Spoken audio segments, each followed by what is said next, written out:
চলো বন্ধুরা, আজকে দেখে নিই আমাদের গ্রামের তৈরি খুবই সহজ সরল একটি কুমড়োর রেসিপি।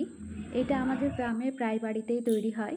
তার জন্য কড়াইতে আমরা কিছুটা সর্ষের তেল দিয়েছি, তার মধ্যে দিয়ে দিলাম আমরা অল্প কিছুটা কালো জিরে আর দুটো লঙ্কা চেরা দিয়েছি। এগুলো সব কাঁচা লঙ্কা চেরা।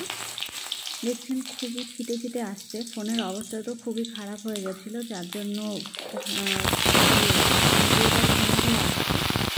তারপরে দিয়ে দিয়েছি কুমড়োগুলোকে ছক্কা করে কাটা, এগুলোকে কুমড়োর ছক্কা বলা হয় রেসিপিটাকে।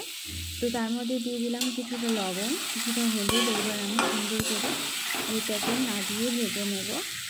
এবার কোনো কিছুই লাগবে না, শুধু এটা আমাদের ভাজলেই হয়ে যাবে, সুন্দর করে এবার আপনাদের যদি মনে হয় যে কুমড়োটা সেদ্ধ হচ্ছে না, অনেক টাইম নিচ্ছে, তাহলে 2-3 মিনিটের জন্য ঢেকে দিতে পারেন। লবণ হলুদ একটু পরিমাণ মতো, মানে আপনারা যেহেতু আমি খুব কম রান্না করছি, তা আমি লবণ খুবই কম দিয়েছি। বেশি রান্না করলে একটু বেশি লবণ দেবেন, বেশি লঙ্কা দেবেন, যেমনটা খান। দেখেন আমার কিন্তু তৈরি হয়ে